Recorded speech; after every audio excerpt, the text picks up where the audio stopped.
안녕하세요. 지혜의 샘가에서 잠시 쉬어가는 시간입니다.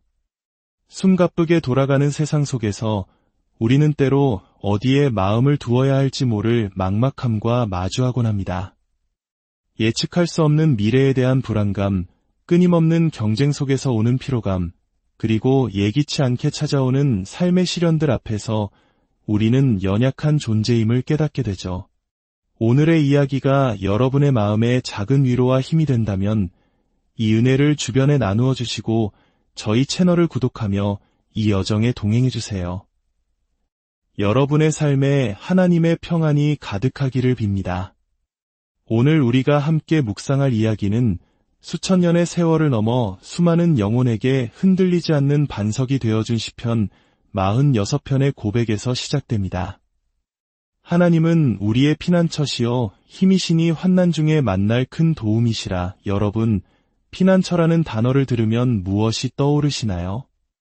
아마도 거센 폭풍우를 피할 수 있는 안전한 동굴이나 전쟁의 포화 속에서 생명을 지켜주는 견고한 요새 같은 이미지를 떠올리실 겁니다.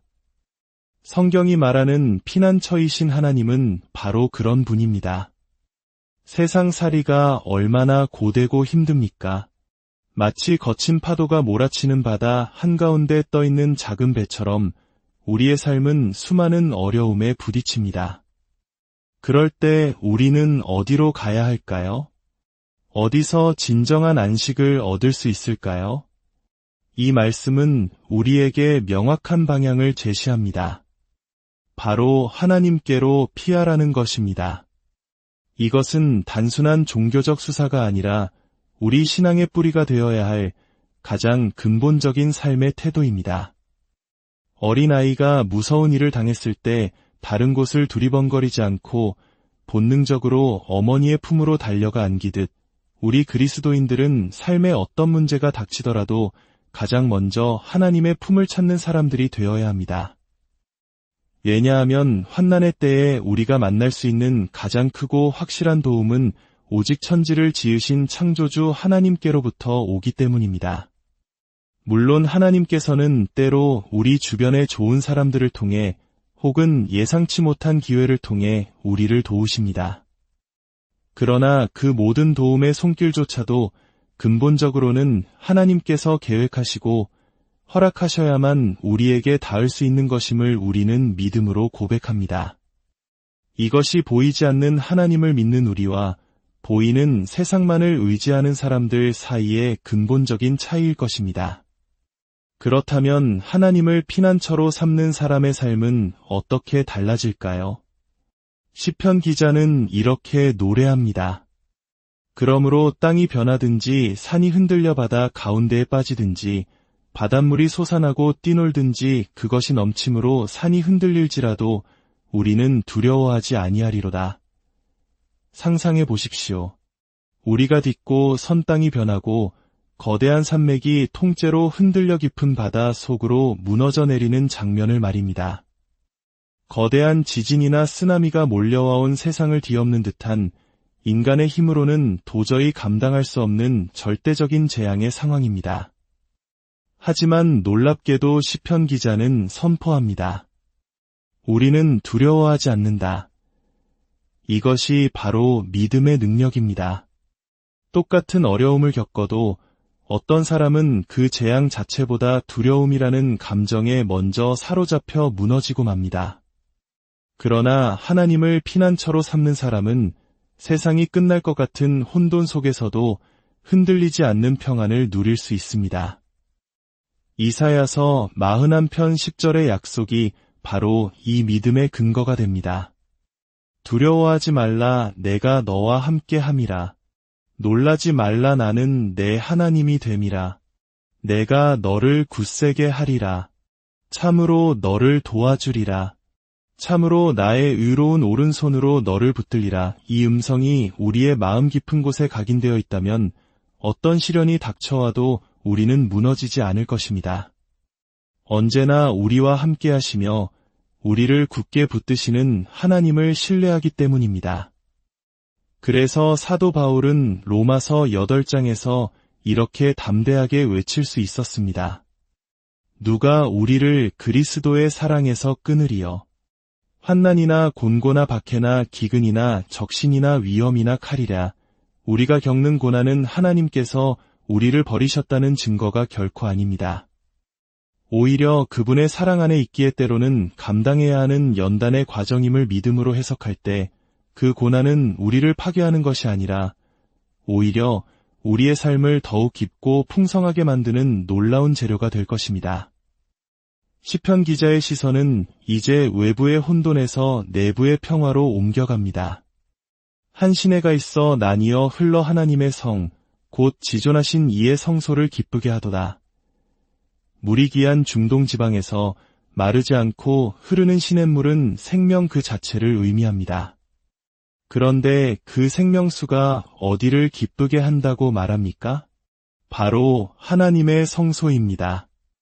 구약시대에는 예루살렘 성전을 의미했지만 신약시대를 살아가는 우리에게 이 말씀은 더욱 놀라운 의미로 다가옵니다.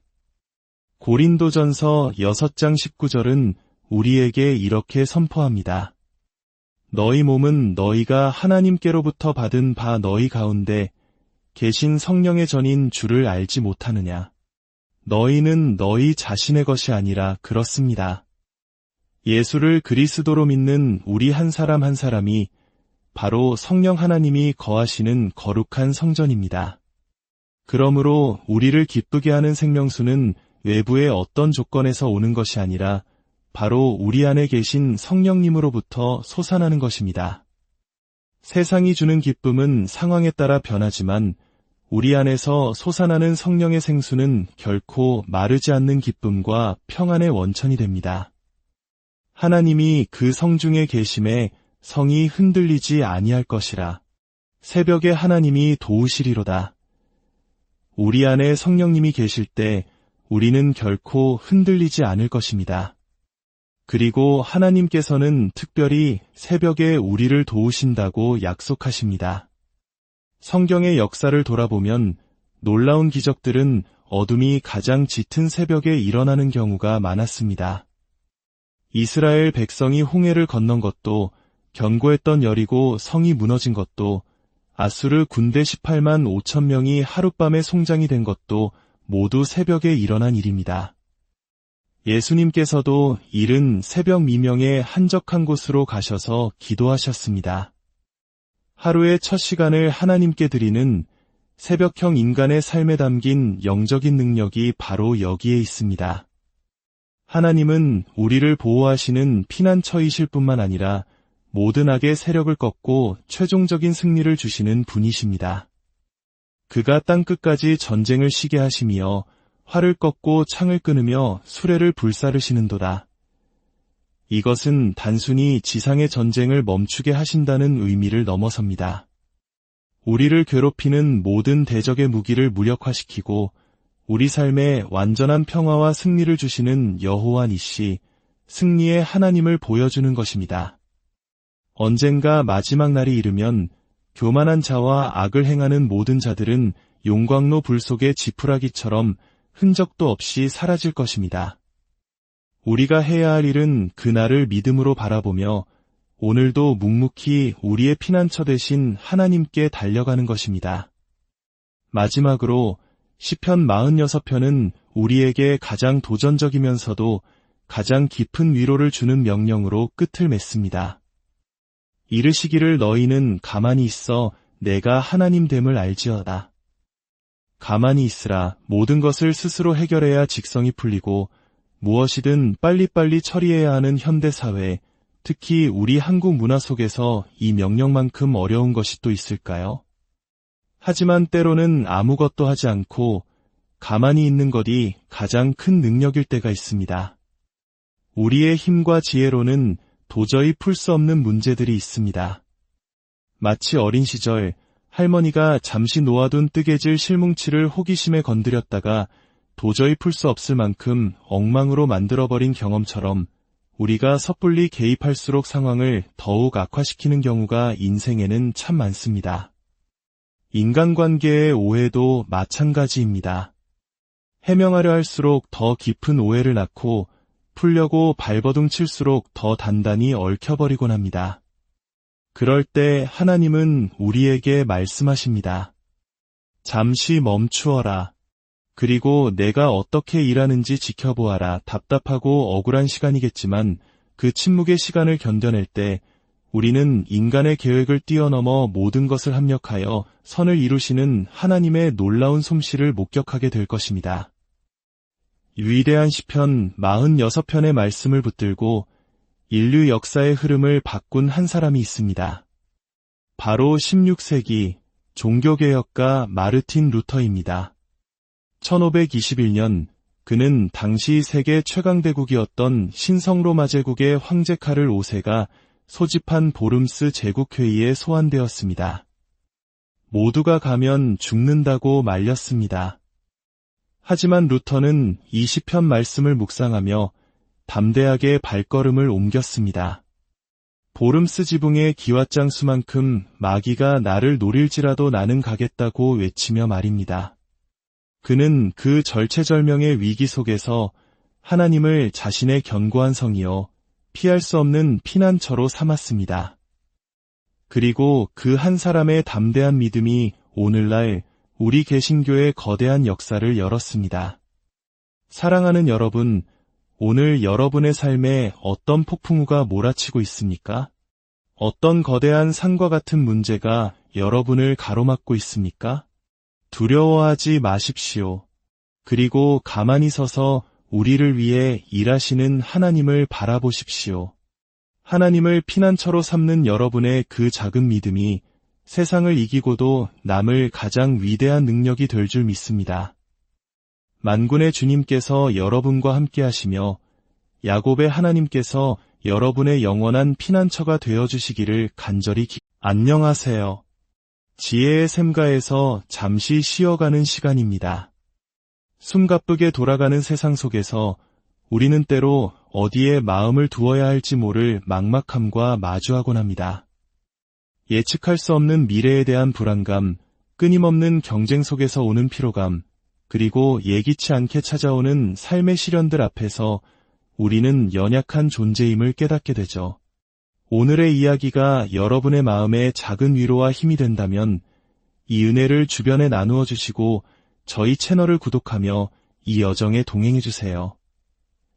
여러분의 삶에 하나님의 평안이 가득하기를 빕니다. 오늘 우리가 함께 묵상할 이야기는 수천 년의 세월을 넘어 수많은 영혼에게 흔들리지 않는 반석이 되어준 시편 46편의 고백에서 시작됩니다. 하나님은 우리의 피난처시요 힘이시니 환난 중에 만날 큰 도움이시라. 여러분, 피난처라는 단어를 들으면 무엇이 떠오르시나요?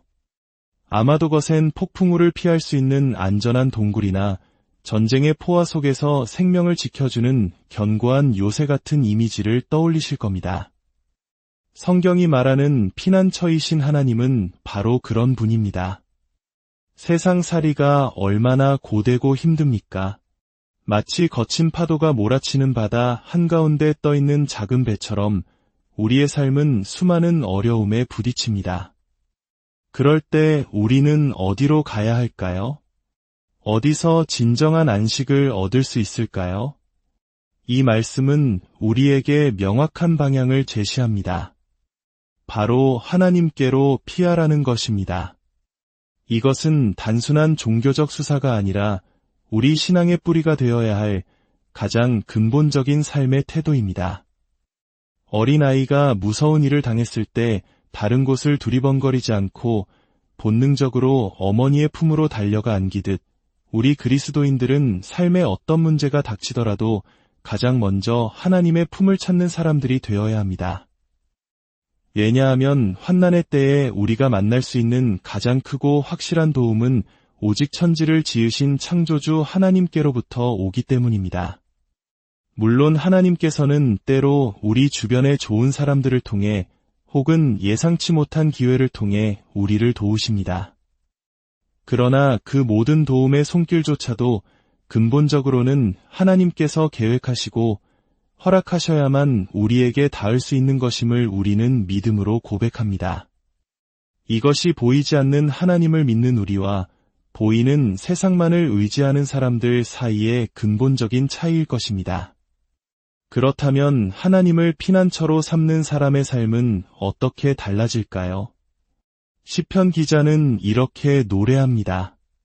그러므로 땅이 변하든지 산이 흔들려 바다 가운데에 빠지든지 바닷물이 솟아나고 뛰놀든지 그것이 넘침으로 산이 흔들릴지라도 우리는 두려워하지 아니하리로다. 상상해 보십시오. 우리가 딛고 선 땅이 변하고 거대한 산맥이 통째로 흔들려 깊은 바다 속으로 무너져 내리는 장면을 말입니다. 거대한 지진이나 쓰나미가 몰려와온 세상을 뒤엎는 듯한 인간의 힘으로는 도저히 감당할 수 없는 절대적인 재앙의 상황입니다. 하지만 놀랍게도 시편 기자는 선포합니다. 우리는 두려워하지 않는다. 이것이 바로 믿음의 능력입니다. 똑같은 어려움을 겪어도 어떤 사람은 그 재앙 자체보다 두려움이라는 감정에 먼저 사로잡혀 무너지고 맙니다. 그러나 하나님을 피난처로 삼는 사람은 세상이 끝날 것 같은 혼돈 속에서도 흔들리지 않는 평안을 누릴 수 있습니다. 이사야서 41편 10절의 약속이 바로 이 믿음의 근거가 됩니다. 두려워하지 말라, 내가 너와 함께 함이라. 놀라지 말라, 나는 내 하나님이 됨이라. 내가 너를 굳세게 하리라. 참으로 너를 도와주리라. 참으로 나의 의로운 오른손으로 너를 붙들리라. 이 음성이 우리의 마음 깊은 곳에 각인되어 있다면 어떤 시련이 닥쳐와도 우리는 무너지지 않을 것입니다. 언제나 우리와 함께 하시며 우리를 굳게 붙드시는 하나님을 신뢰하기 때문입니다. 그래서 사도 바울은 로마서 8장에서 이렇게 담대하게 외칠 수 있었습니다. 누가 우리를 그리스도의 사랑에서 끊으리요. 환난이나 곤고나 박해나 기근이나 적신이나 위험이나 칼이라. 우리가 겪는 고난은 하나님께서 우리를 버리셨다는 증거가 결코 아닙니다. 오히려 그분의 사랑 안에 있기에 때로는 감당해야 하는 연단의 과정임을 믿음으로 해석할 때 그 고난은 우리를 파괴하는 것이 아니라 오히려 우리의 삶을 더욱 깊고 풍성하게 만드는 놀라운 재료가 될 것입니다. 시편 기자의 시선은 이제 외부의 혼돈에서 내부의 평화로 옮겨갑니다. 한 시내가 있어 나뉘어 흘러 하나님의 성, 곧 지존하신 이의 성소를 기쁘게 하도다. 물이 귀한 중동 지방에서 마르지 않고 흐르는 시냇물은 생명 그 자체를 의미합니다. 그런데 그 생명수가 어디를 기쁘게 한다고 말합니까? 바로 하나님의 성소입니다. 구약시대에는 예루살렘 성전을 의미했지만 신약시대를 살아가는 우리에게 이 말씀은 더욱 놀라운 의미로 다가옵니다. 고린도전서 6장 19절은 우리에게 이렇게 선포합니다. 너희 몸은 너희가 하나님께로부터 받은 바 너희 가운데 계신 성령의 전인 주를 알지 못하느냐. 너희는 너희 자신의 것이 아니라 그렇습니다. 예수를 그리스도로 믿는 우리 한 사람 한 사람이 바로 성령 하나님이 거하시는 거룩한 성전입니다. 그러므로 우리를 기쁘게 하는 생명수는 외부의 어떤 조건에서 오는 것이 아니라 바로 우리 안에 계신 성령님으로부터 솟아나는 것입니다. 세상이 주는 기쁨은 상황에 따라 변하지만 우리 안에서 솟아나는 성령의 생수는 결코 마르지 않는 기쁨과 평안의 원천이 됩니다. 하나님이 그 성중에 계심에 성이 흔들리지 아니할 것이라. 새벽에 하나님이 도우시리로다. 우리 안에 성령님이 계실 때 우리는 결코 흔들리지 않을 것입니다. 그리고 하나님께서는 특별히 새벽에 우리를 도우신다고 약속하십니다. 성경의 역사를 돌아보면 놀라운 기적들은 어둠이 가장 짙은 새벽에 일어나는 경우가 많았습니다. 이스라엘 백성이 홍해를 건넌 것도, 견고했던 여리고 성이 무너진 것도, 아수르 군대 18만 5천 명이 하룻밤에 송장이 된 것도 모두 새벽에 일어난 일입니다. 예수님께서도 이른 새벽 미명에 한적한 곳으로 가셔서 기도하셨습니다. 하루의 첫 시간을 하나님께 드리는 새벽형 인간의 삶에 담긴 영적인 능력이 바로 여기에 있습니다. 하나님은 우리를 보호하시는 피난처이실 뿐만 아니라 모든 악의 세력을 꺾고 최종적인 승리를 주시는 분이십니다. 그가 땅끝까지 전쟁을 쉬게 하시며 활을 꺾고 창을 끊으며 수레를 불사르시는도다. 이것은 단순히 지상의 전쟁을 멈추게 하신다는 의미를 넘어섭니다. 우리를 괴롭히는 모든 대적의 무기를 무력화시키고 우리 삶에 완전한 평화와 승리를 주시는 여호와 니시, 승리의 하나님을 보여주는 것입니다. 언젠가 마지막 날이 이르면 교만한 자와 악을 행하는 모든 자들은 용광로 불 속의 지푸라기처럼 흔적도 없이 사라질 것입니다.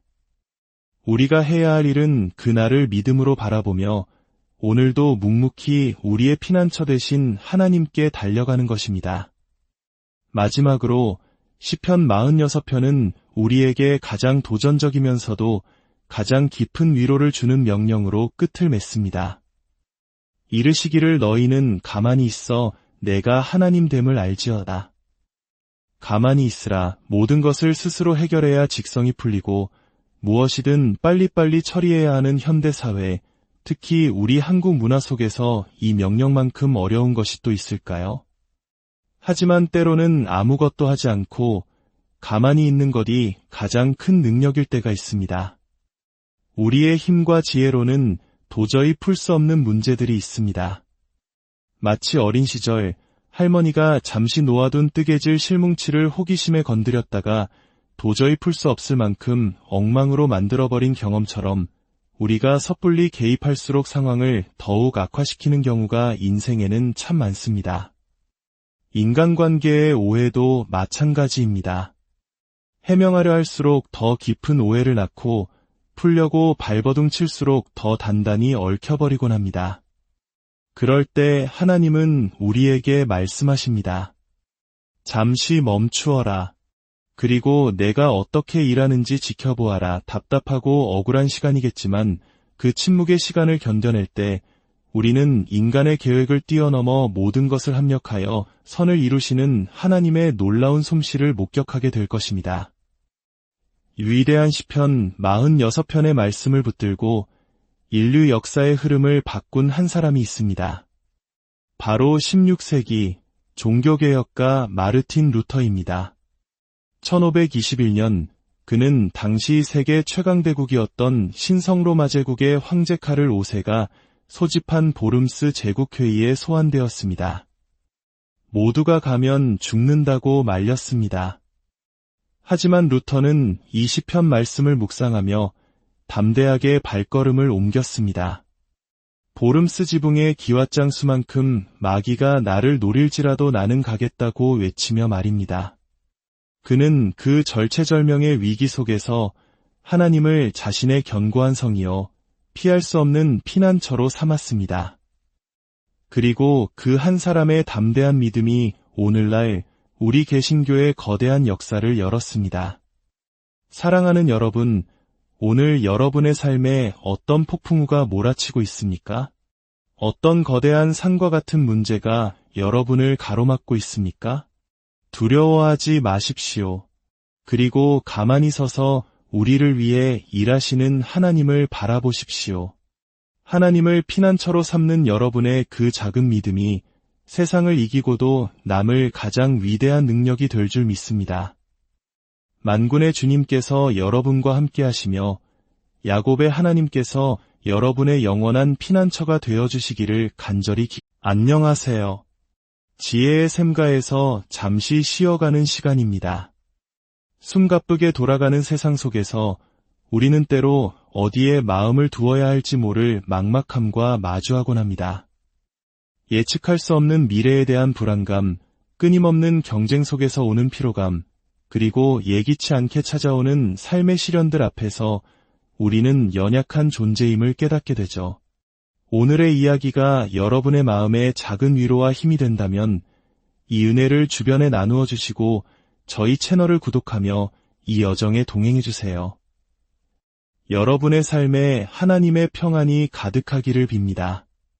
오늘 우리가 함께 묵상할 이야기는 수천 년의 세월을 넘어 수많은 영혼에게 흔들리지 않는 반석이 되어준 시편 46편의 고백에서 시작됩니다. 하나님은 우리의 피난처시요 힘이시니 환난 중에 만날 큰 도움이시라. 여러분, 피난처라는 단어를 들으면 무엇이 떠오르시나요? 아마도 거센 폭풍우를 피할 수 있는 안전한 동굴이나 전쟁의 포화 속에서 생명을 지켜주는 견고한 요새 같은 이미지를 떠올리실 겁니다. 성경이 말하는 피난처이신 하나님은 바로 그런 분입니다. 세상살이가 얼마나 고되고 힘듭니까? 마치 거친 파도가 몰아치는 바다 한가운데 떠있는 작은 배처럼 우리의 삶은 수많은 어려움에 부딪힙니다. 그럴 때 우리는 어디로 가야 할까요? 어디서 진정한 안식을 얻을 수 있을까요? 이 말씀은 우리에게 명확한 방향을 제시합니다. 바로 하나님께로 피하라는 것입니다. 이것은 단순한 종교적 수사가 아니라 우리 신앙의 뿌리가 되어야 할 가장 근본적인 삶의 태도입니다. 어린아이가 무서운 일을 당했을 때 다른 곳을 두리번거리지 않고 본능적으로 어머니의 품으로 달려가 안기듯 우리 그리스도인들은 삶에 어떤 문제가 닥치더라도 가장 먼저 하나님의 품을 찾는 사람들이 되어야 합니다. 왜냐하면 환난의 때에 우리가 만날 수 있는 가장 크고 확실한 도움은 오직 천지를 지으신 창조주 하나님께로부터 오기 때문입니다. 물론 하나님께서는 때로 우리 주변의 좋은 사람들을 통해 혹은 예상치 못한 기회를 통해 우리를 도우십니다. 그러나 그 모든 도움의 손길조차도 근본적으로는 하나님께서 계획하시고 허락하셔야만 우리에게 닿을 수 있는 것임을 우리는 믿음으로 고백합니다.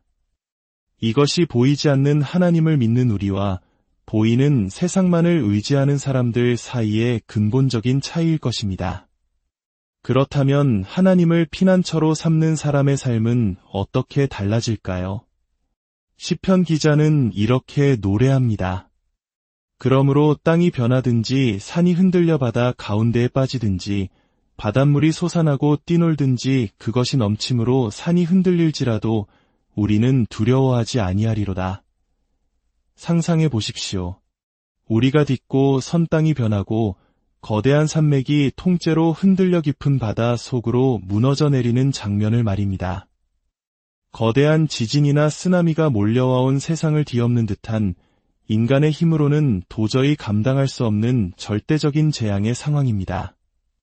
하지만 놀랍게도 시편 기자는 선포합니다. 우리는 두려워하지 않는다. 이것이 바로 믿음의 능력입니다. 똑같은 어려움을 겪어도 어떤 사람은 그 재앙 자체보다 두려움이라는 감정에 먼저 사로잡혀 무너지고 맙니다. 그러나 하나님을 피난처로 삼는 사람은 세상이 끝날 것 같은 혼돈 속에서도 흔들리지 않는 평안을 누릴 수 있습니다. 이사야서 41편 10절의 약속이 바로 이 믿음의 근거가 됩니다. 두려워하지 말라 내가 너와 함께 함이라. 놀라지 말라 나는 내 하나님이 됨이라. 내가 너를 굳세게 하리라. 참으로 너를 도와주리라. 참으로 나의 의로운 오른손으로 너를 붙들리라. 이 음성이 우리의 마음 깊은 곳에 각인되어 있다면 어떤 시련이 닥쳐와도 우리는 무너지지 않을 것입니다. 언제나 우리와 함께 하시며 우리를 굳게 붙드시는 하나님을 신뢰하기 때문입니다. 그래서 사도 바울은 로마서 8장에서 이렇게 담대하게 외칠 수 있었습니다. 누가 우리를 그리스도의 사랑에서 끊으리요. 환난이나 곤고나 박해나 기근이나 적신이나 위험이나 칼이라. 우리가 겪는 고난은 하나님께서 우리를 버리셨다는 증거가 결코 아닙니다.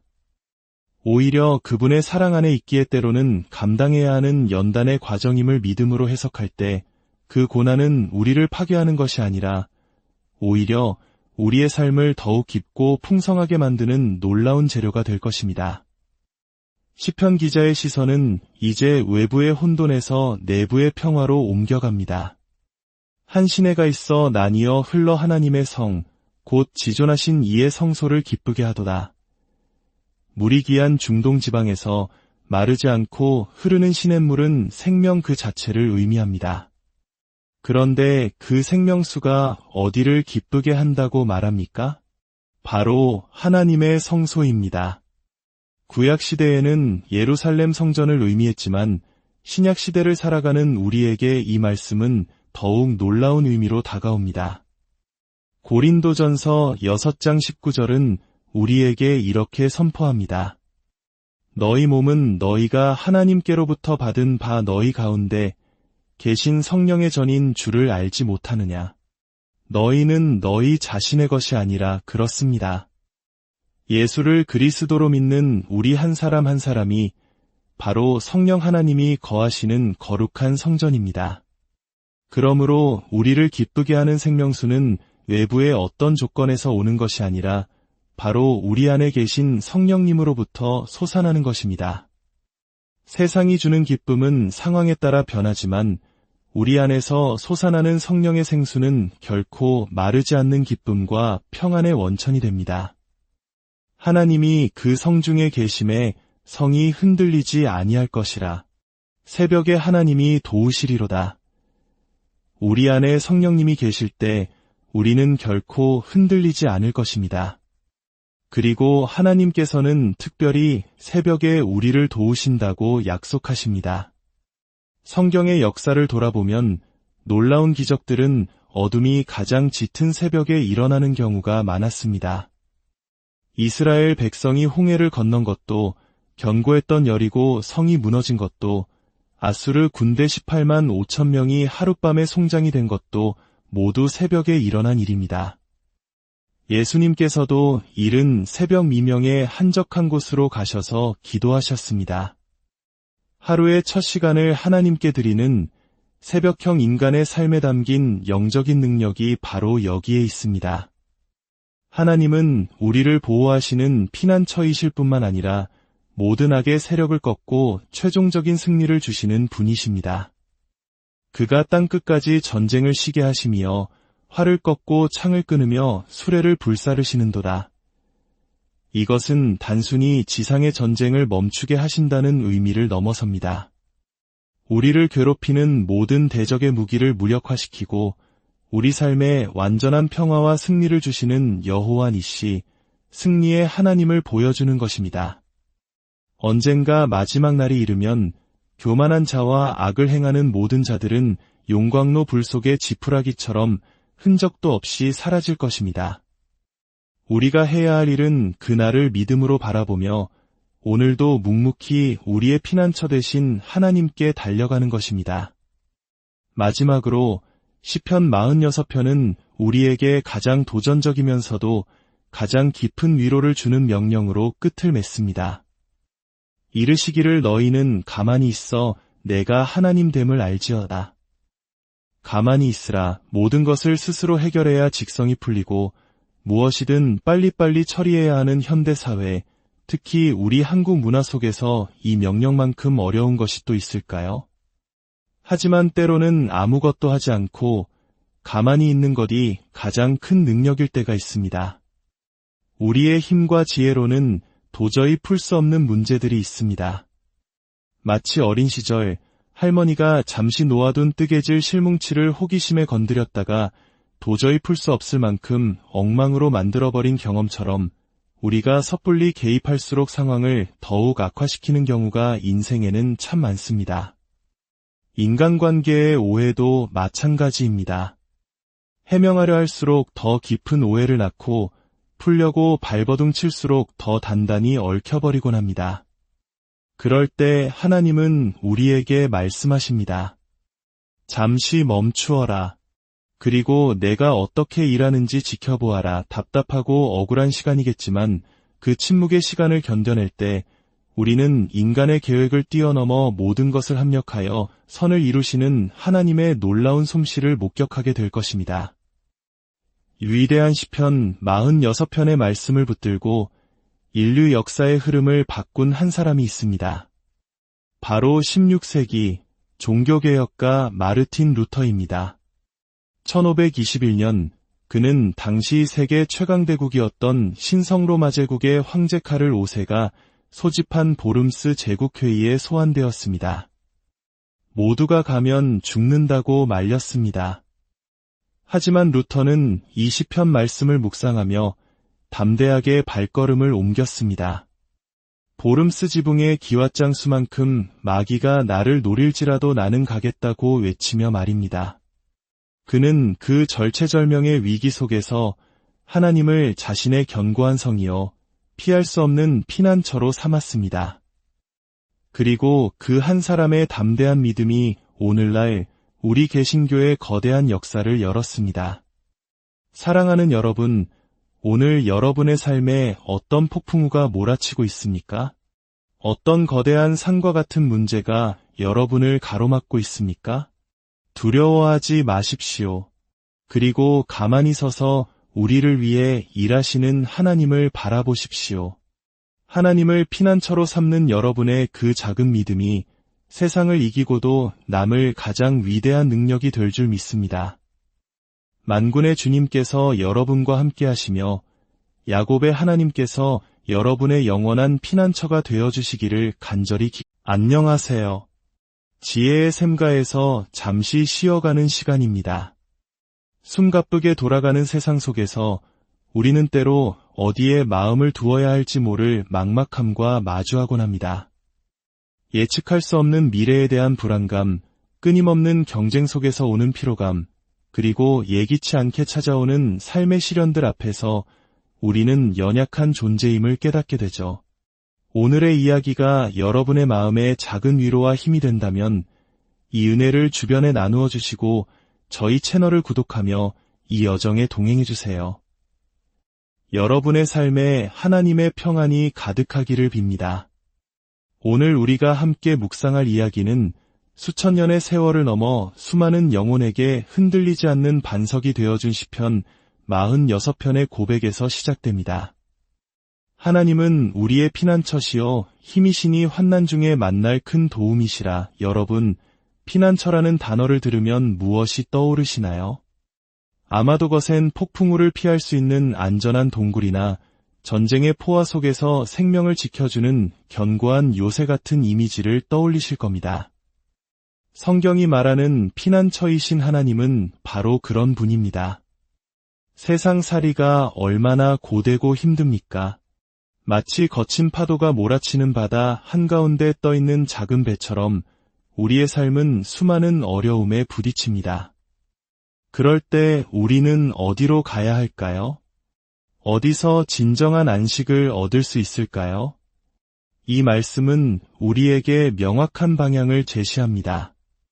바로 하나님께로 피하라는 것입니다. 이것은 단순한 종교적 수사가 아니라 우리 신앙의 뿌리가 되어야 할 가장 근본적인 삶의 태도입니다. 어린아이가 무서운 일을 당했을 때 다른 곳을 두리번거리지 않고 본능적으로 어머니의 품으로 달려가 안기듯 우리 그리스도인들은 삶에 어떤 문제가 닥치더라도 가장 먼저 하나님의 품을 찾는 사람들이 되어야 합니다. 왜냐하면 환난의 때에 우리가 만날 수 있는 가장 크고 확실한 도움은 오직 천지를 지으신 창조주 하나님께로부터 오기 때문입니다. 물론 하나님께서는 때로 우리 주변의 좋은 사람들을 통해 혹은 예상치 못한 기회를 통해 우리를 도우십니다. 그러나 그 모든 도움의 손길조차도 근본적으로는 하나님께서 계획하시고 허락하셔야만 우리에게 닿을 수 있는 것임을 우리는 믿음으로 고백합니다. 이것이 보이지 않는 하나님을 믿는 우리와 보이는 세상만을 의지하는 사람들 사이의 근본적인 차이일 것입니다. 그렇다면 하나님을 피난처로 삼는 사람의 삶은 어떻게 달라질까요? 시편 기자는 이렇게 노래합니다. 그러므로 땅이 변하든지 산이 흔들려 바다 가운데에 빠지든지 바닷물이 솟아나고 뛰놀든지 그것이 넘침으로 산이 흔들릴지라도 우리는 두려워하지 아니하리로다. 상상해 보십시오. 우리가 딛고 선 땅이 변하고 거대한 산맥이 통째로 흔들려 깊은 바다 속으로 무너져 내리는 장면을 말입니다. 거대한 지진이나 쓰나미가 몰려와 온 세상을 뒤엎는 듯한 인간의 힘으로는 도저히 감당할 수 없는 절대적인 재앙의 상황입니다. 하지만 놀랍게도 시편 기자는 선포합니다. 우리는 두려워하지 않는다. 이것이 바로 믿음의 능력입니다. 똑같은 어려움을 겪어도 어떤 사람은 그 재앙 자체보다 두려움이라는 감정에 먼저 사로잡혀 무너지고 맙니다. 그러나 하나님을 피난처로 삼는 사람은 세상이 끝날 것 같은 혼돈 속에서도 흔들리지 않는 평안을 누릴 수 있습니다. 이사야서 41편 10절의 약속이 바로 이 믿음의 근거가 됩니다. 두려워하지 말라, 내가 너와 함께 함이라. 놀라지 말라, 나는 내 하나님이 됨이라. 내가 너를 굳세게 하리라. 참으로 너를 도와주리라. 참으로 나의 의로운 오른손으로 너를 붙들리라. 이 음성이 우리의 마음 깊은 곳에 각인되어 있다면 어떤 시련이 닥쳐와도 우리는 무너지지 않을 것입니다. 언제나 우리와 함께 하시며 우리를 굳게 붙드시는 하나님을 신뢰하기 때문입니다. 그래서 사도 바울은 로마서 8장에서 이렇게 담대하게 외칠 수 있었습니다. 누가 우리를 그리스도의 사랑에서 끊으리요. 환난이나 곤고나 박해나 기근이나 적신이나 위험이나 칼이라.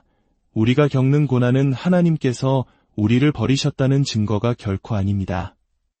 오히려 그분의 사랑 안에 있기에 때로는 감당해야 하는 연단의 과정임을 믿음으로 해석할 때 그 고난은 우리를 파괴하는 것이 아니라 오히려 우리의 삶을 더욱 깊고 풍성하게 만드는 놀라운 재료가 될 것입니다. 시편 기자의 시선은 이제 외부의 혼돈에서 내부의 평화로 옮겨갑니다. 한 시내가 있어 나뉘어 흘러 하나님의 성, 곧 지존하신 이의 성소를 기쁘게 하도다. 물이 기한 중동 지방에서 마르지 않고 흐르는 시냇물은 생명 그 자체를 의미합니다. 그런데 그 생명수가 어디를 기쁘게 한다고 말합니까? 바로 하나님의 성소입니다. 구약시대에는 예루살렘 성전을 의미했지만 신약시대를 살아가는 우리에게 이 말씀은 더욱 놀라운 의미로 다가옵니다. 고린도전서 6장 19절은 우리에게 이렇게 선포합니다. 너희 몸은 너희가 하나님께로부터 받은 바 너희 가운데 계신 성령의 전인 주를 알지 못하느냐. 너희는 너희 자신의 것이 아니라 그렇습니다. 예수를 그리스도로 믿는 우리 한 사람 한 사람이 바로 성령 하나님이 거하시는 거룩한 성전입니다. 그러므로 우리를 기쁘게 하는 생명수는 외부의 어떤 조건에서 오는 것이 아니라 바로 우리 안에 계신 성령님으로부터 솟아나는 것입니다. 세상이 주는 기쁨은 상황에 따라 변하지만 우리 안에서 솟아나는 성령의 생수는 결코 마르지 않는 기쁨과 평안의 원천이 됩니다. 하나님이 그 성중에 계심에 성이 흔들리지 아니할 것이라.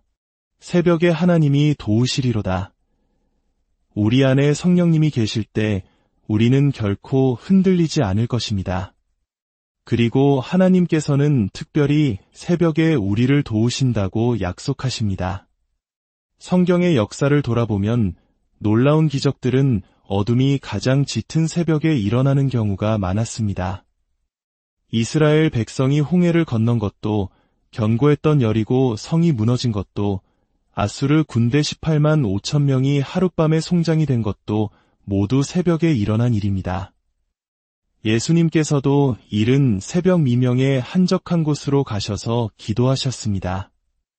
하루의 첫 시간을 하나님께 드리는 새벽형 인간의 삶에 담긴 영적인 능력이 바로 여기에 있습니다.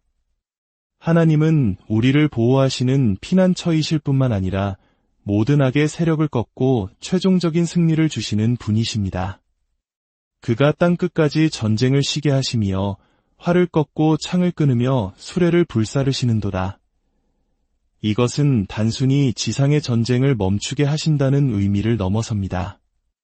우리를 괴롭히는 모든 대적의 무기를 무력화시키고 우리 삶에 완전한 평화와 승리를 주시는 여호와 니시, 승리의 하나님을 보여주는 것입니다.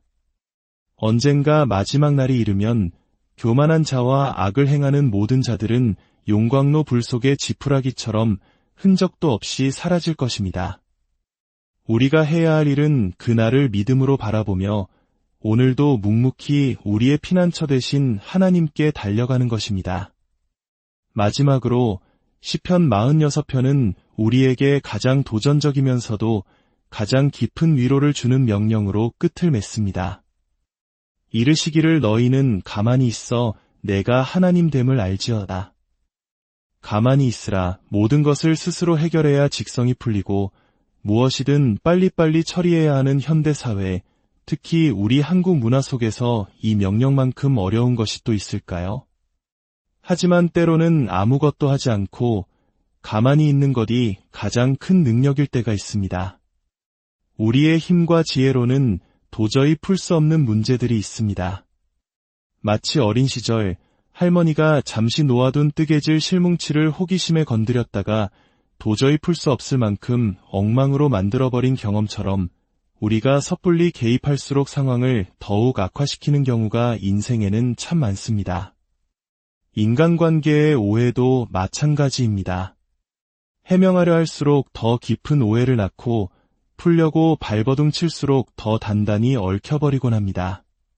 그럴 때 하나님은 우리에게 말씀하십니다. 잠시 멈추어라. 그리고 내가 어떻게 일하는지 지켜보아라. 답답하고 억울한 시간이겠지만 그 침묵의 시간을 견뎌낼 때 우리는 인간의 계획을 뛰어넘어 모든 것을 합력하여 선을 이루시는 하나님의 놀라운 솜씨를 목격하게 될 것입니다. 위대한 시편 46편의 말씀을 붙들고 인류 역사의 흐름을 바꾼 한 사람이 있습니다.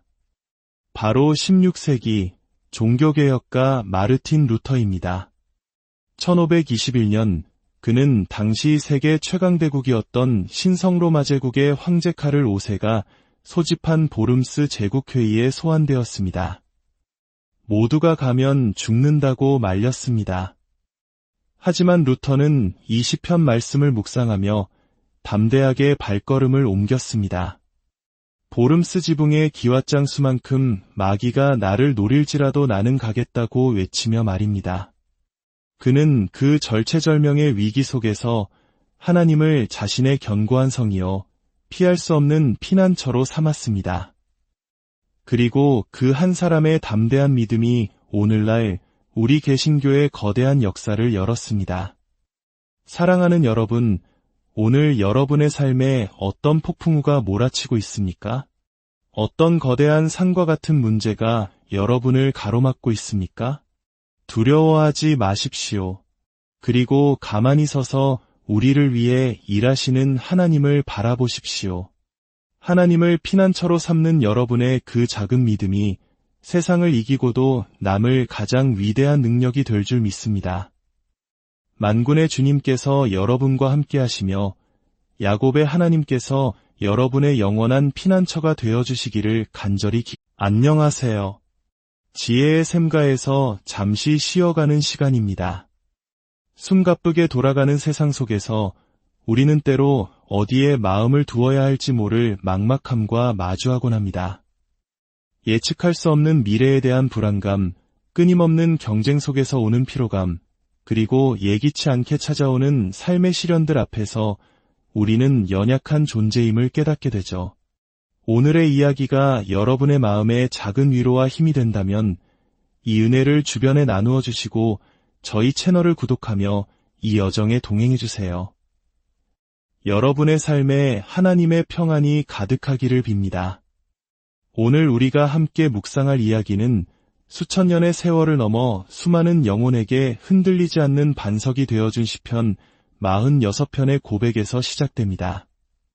하나님은 우리의 피난처시요 힘이시니 환난 중에 만날 큰 도움이시라. 여러분, 피난처라는 단어를 들으면 무엇이 떠오르시나요?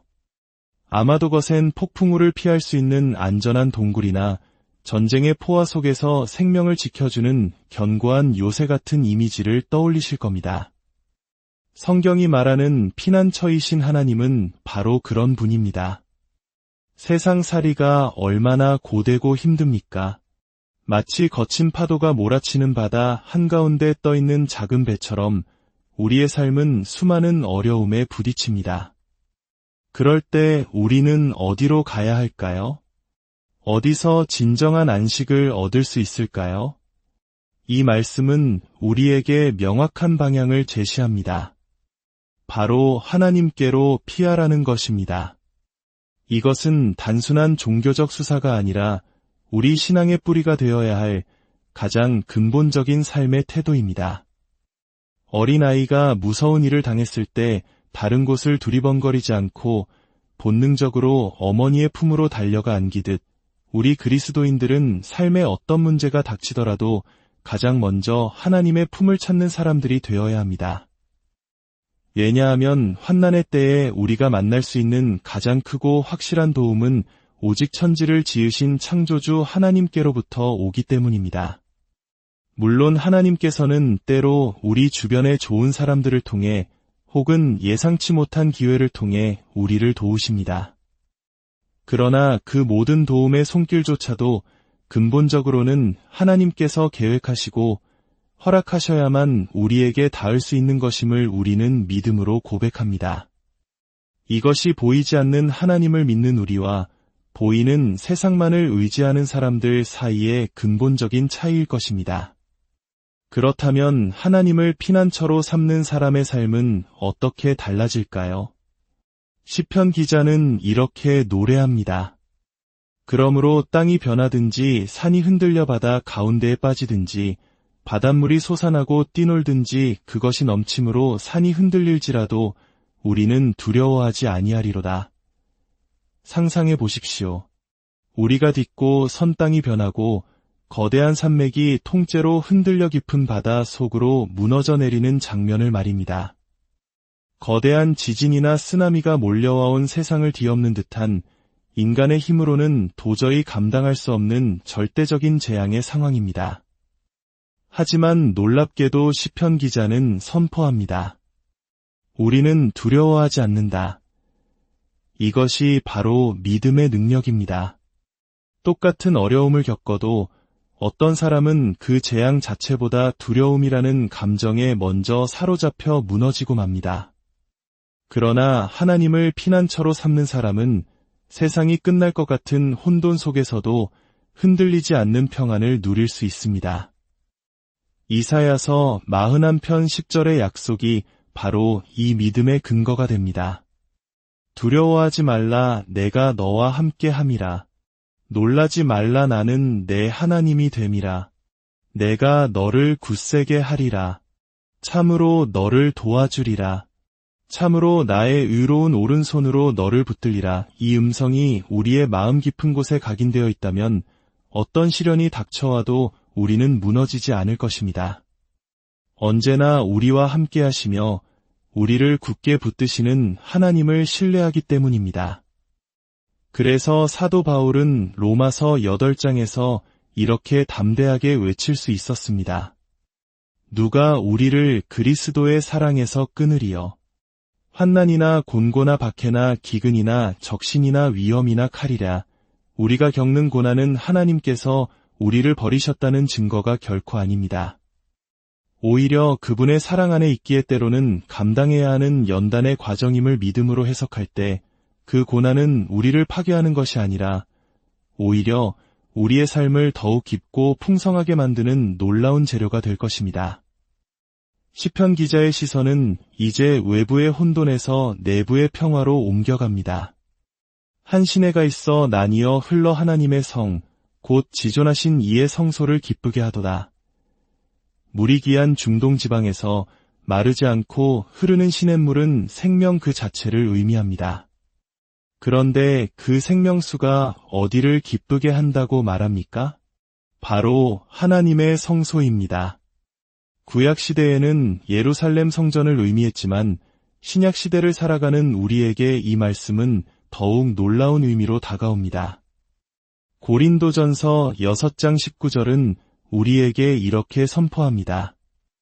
너희 몸은 너희가 하나님께로부터 받은 바 너희 가운데 계신 성령의 전인 주를 알지 못하느냐. 너희는 너희 자신의 것이 아니라 그렇습니다. 예수를 그리스도로 믿는 우리 한 사람 한 사람이 바로 성령 하나님이 거하시는 거룩한 성전입니다. 그러므로 우리를 기쁘게 하는 생명수는 외부의 어떤 조건에서 오는 것이 아니라 바로 우리 안에 계신 성령님으로부터 솟아나는 것입니다. 세상이 주는 기쁨은 상황에 따라 변하지만 우리 안에서 솟아나는 성령의 생수는 결코 마르지 않는 기쁨과 평안의 원천이 됩니다. 하나님이 그 성중에 계심에 성이 흔들리지 아니할 것이라. 새벽에 하나님이 도우시리로다. 우리 안에 성령님이 계실 때 우리는 결코 흔들리지 않을 것입니다. 그리고 하나님께서는 특별히 새벽에 우리를 도우신다고 약속하십니다. 성경의 역사를 돌아보면 놀라운 기적들은 어둠이 가장 짙은 새벽에 일어나는 경우가 많았습니다. 이스라엘 백성이 홍해를 건넌 것도, 견고했던 여리고 성이 무너진 것도, 아수르 군대 18만 5천 명이 하룻밤에 송장이 된 것도 모두 새벽에 일어난 일입니다. 예수님께서도 이른 새벽 미명에 한적한 곳으로 가셔서 기도하셨습니다. 하루의 첫 시간을 하나님께 드리는 새벽형 인간의 삶에 담긴 영적인 능력이 바로 여기에 있습니다. 하나님은 우리를 보호하시는 피난처이실 뿐만 아니라 모든 악의 세력을 꺾고 최종적인 승리를 주시는 분이십니다. 그가 땅끝까지 전쟁을 쉬게 하시며 활을 꺾고 창을 끊으며 수레를 불사르시는도다. 이것은 단순히 지상의 전쟁을 멈추게 하신다는 의미를 넘어섭니다. 우리를 괴롭히는 모든 대적의 무기를 무력화시키고 우리 삶에 완전한 평화와 승리를 주시는 여호와 니시, 승리의 하나님을 보여주는 것입니다. 언젠가 마지막 날이 이르면 교만한 자와 악을 행하는 모든 자들은 용광로 불 속의 지푸라기처럼 흔적도 없이 사라질 것입니다. 우리가 해야 할 일은 그날을 믿음으로 바라보며 오늘도 묵묵히 우리의 피난처 되신 하나님께 달려가는 것입니다. 마지막으로 시편 46편은 우리에게 가장 도전적이면서도 가장 깊은 위로를 주는 명령으로 끝을 맺습니다. 이르시기를 너희는 가만히 있어 내가 하나님 됨을 알지어다. 가만히 있으라. 모든 것을 스스로 해결해야 직성이 풀리고 무엇이든 빨리빨리 처리해야 하는 현대사회, 특히 우리 한국 문화 속에서 이 명령만큼 어려운 것이 또 있을까요? 하지만 때로는 아무것도 하지 않고 가만히 있는 것이 가장 큰 능력일 때가 있습니다. 우리의 힘과 지혜로는 도저히 풀 수 없는 문제들이 있습니다. 마치 어린 시절 할머니가 잠시 놓아둔 뜨개질 실뭉치를 호기심에 건드렸다가 도저히 풀 수 없을 만큼 엉망으로 만들어버린 경험처럼 우리가 섣불리 개입할수록 상황을 더욱 악화시키는 경우가 인생에는 참 많습니다. 인간관계의 오해도 마찬가지입니다. 해명하려 할수록 더 깊은 오해를 낳고 풀려고 발버둥 칠수록 더 단단히 얽혀버리곤 합니다. 그럴 때 하나님은 우리에게 말씀하십니다. 잠시 멈추어라. 그리고 내가 어떻게 일하는지 지켜보아라. 답답하고 억울한 시간이겠지만 그 침묵의 시간을 견뎌낼 때 우리는 인간의 계획을 뛰어넘어 모든 것을 합력하여 선을 이루시는 하나님의 놀라운 솜씨를 목격하게 될 것입니다. 위대한 시편 46편의 말씀을 붙들고 인류 역사의 흐름을 바꾼 한 사람이 있습니다. 바로 16세기 종교개혁가 마르틴 루터입니다. 1521년 그는 당시 세계 최강대국이었던 신성로마 제국의 황제 카를 5세가 소집한 보름스 제국회의에 소환되었습니다. 모두가 가면 죽는다고 말렸습니다. 하지만 루터는 이 시편 말씀을 묵상하며 담대하게 발걸음을 옮겼습니다. 보름스 지붕의 기왓장수만큼 마귀가 나를 노릴지라도 나는 가겠다고 외치며 말입니다. 그는 그 절체절명의 위기 속에서 하나님을 자신의 견고한 성이요 피할 수 없는 피난처로 삼았습니다. 그리고 그 한 사람의 담대한 믿음이 오늘날 우리 개신교의 거대한 역사를 열었습니다. 사랑하는 여러분, 오늘 여러분의 삶에 어떤 폭풍우가 몰아치고 있습니까? 어떤 거대한 산과 같은 문제가 여러분을 가로막고 있습니까? 두려워하지 마십시오. 그리고 가만히 서서 우리를 위해 일하시는 하나님을 바라보십시오. 하나님을 피난처로 삼는 여러분의 그 작은 믿음이 세상을 이기고도 남을 가장 위대한 능력이 될 줄 믿습니다. 만군의 주님께서 여러분과 함께 하시며 야곱의 하나님께서